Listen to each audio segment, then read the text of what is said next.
Assalamualaikum warahmatullahi wabarakatuh. Perkenalkan, nama saya Daniel Syahbudin, di mana di sini saya mahasiswa semester 3 dari Universitas Terbuka dengan NIM 501232714, di mana di sini saya dari UPJJ Bandung.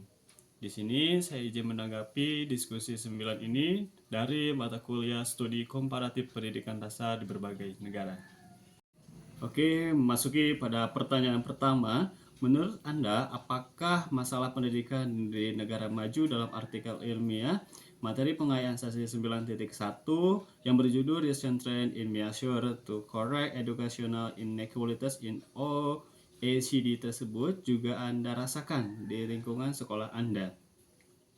Jika iya, apakah persamaan dan perbedaannya? Jika tidak ada rasakan, jelaskan alasannya pula. Saat Anda menjelaskan pertanyaan diskusi ini, sebutkan nama sekolah serta daerah tempat Anda mengajar. Oke. Pada masalah pendidikan di negara maju OECD dan di tempat sekolah saya mengajar, tepatnya di sekolah SDN Arjasari yang berada di daerah Serang Panjang, Kabupaten Subang. Di negara maju, seperti yang dibahas dalam artikel tentang OECD, masalah utama yang dihadapi adalah ketimpangan pendidikan. Meskipun banyak OECD yang telah berkembang secara ekonomi, hal ini berkaitan dengan faktor sosial ekonomi yang mempengaruhi akses dan kualitas pendidikan, serta perbedaan dalam distribusi sumber daya pendidikan di antara daerah-daerah. Di sekolah tempat saya mengajar, tepatnya di SDN Arjasari, meskipun tidak tergolong sebagai negara maju, kami menghadapi tantangan serupa dalam hal ketimpangan pendidikan. Ketimpangan ini lebih terlihat dalam perbedaan fasilitas dan kualitas pengajaran antara sekolah-sekolah di daerah perkotaan dan pedesaan.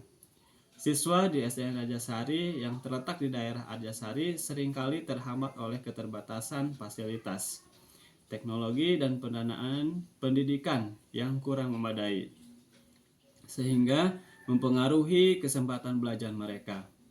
Mirip dengan ketimpangan yang disebutkan dalam artikel OECD, ya.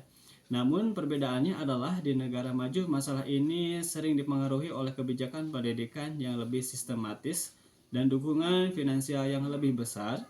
Sementara di tempat sekolah saya mengajar lebih kepada keterbatasan anggaran dan infrastruktur yang mempengaruhi daya dukung pembelajaran, terutama pembelajaran berbasis teknologi. Lanjut kepada pertanyaan nomor 2, paparkan pendapat Anda bagaimana artikel tersebut menguraikan negara OECD mengatasi masalah pendidikan tersebut.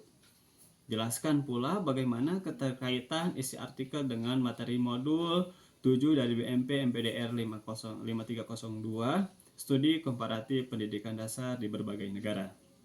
Ya. Pendekatan negara OECD mengatasi masalah pendidikan. Artikel tersebut menunjukkan bahwa negara-negara OECD telah menerapkan berbagai langkah-langkah kebijakan untuk mengatasi ketimpangan pendidikan, antara lain dengan yang pertama, menerapkan kebijakan berbasis data untuk menyesuaikan kebijakan pendidikan dengan kebutuhan lokal. Kemudian nomor 2, meningkatkan pemberdayaan guru melalui pelatihan dan peningkatan kualitas pengajaran. Yang terakhir, nomor 3, yakni menyediakan akses pendidikan yang lebih inklusif untuk semua lapisan masyarakat, termasuk yang berasal dari latar belakang sosial ekonomi rendah. Kemudian, kaitan jurnal tersebut dengan modul 7 BMP MPDR 5302, yakni pada modul 7 BMP 5302 membahas tentang pentingnya komparasi pendidikan antar negara dan strategi pendidikan inklusif. Ya. Artikel OECD ini sangat berkaitan dengan materi tersebut, ya. Karena dalam modul ini juga dibahas tentang bagaimana negara-negara dapat mengatasi ketimpangan pendidikan dengan berbagai kebijakan yang mendukung kesetaraan dan kualitas pendidikan di semua tingkat. Oke.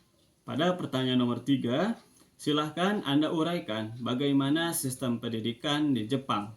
Materi pengayaan sesi 9.2 terutama yang berkaitan dengan kurikulum yang mereka implementasikan dan hasil pencapaian tinggi dalam skor PISA. Ya.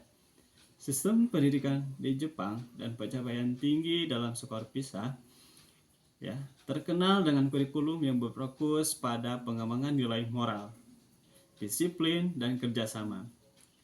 Kurikulum Jepang mengintegrasikan pembelajaran akademi dengan membentukkan karakter yang mengintegrasikan pembelajaran akademi dengan pembentukan karakter yang kuat melalui berbagai kegiatan ekstrakurikuler.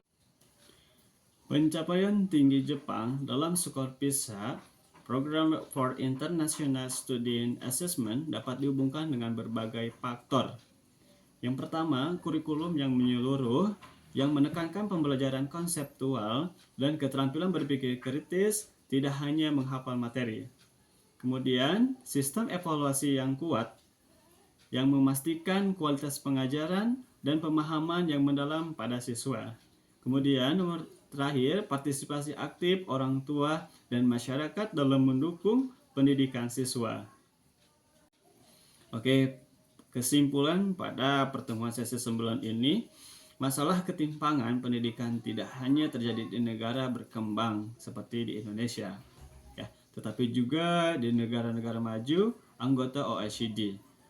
Tepatnya di tempat sekolah saya mengajar di SD Ajasari, ketimpangan terlihat dalam keterbatasan fasilitas dan akses teknologi. Mirip dengan tantangan di negara OECD meskipun dengan konteks berbeda. Negara-negara OECD mengatasi masalah ini melalui kebijakan berbasis data, ya, peningkatan kualitas guru dan pemerataan sumber daya. Hal ini berjalan dengan materi modul 7 MPDR 5302 yang menekankan pentingnya studi komparatif untuk menemukan solusi yang dapat diterapkan secara lokal. Sistem pendidikan Jepang menunjukkan bahwa kurikulum yang kuat. Sistem pendidikan juga menunjukkan bahwa kurikulum yang lokal. Sistem pendidikan menunjukkan bahwa kurikulum yang kuat. Pendidikan berkarakter dan keterlibatan semua pihak dalam menghasilkan pencapaian tinggi dalam pendidikan. Seperti ditunjukkan oleh skor PISA, mereka pembelajaran di negara-negara lain dapat diinspirasi untuk memperbaiki sistem pendidikan di Indonesia, khususnya di sekolah dasar atau khususnya di sekolah tempat saya mengajar. Demikian pemaparan pada tanggapan sesi 9 ini dari materi studi komparatif pendidikan dasar di berbagai negara. Sekian dan terima kasih atas perhatiannya. Wassalamualaikum warahmatullahi wabarakatuh.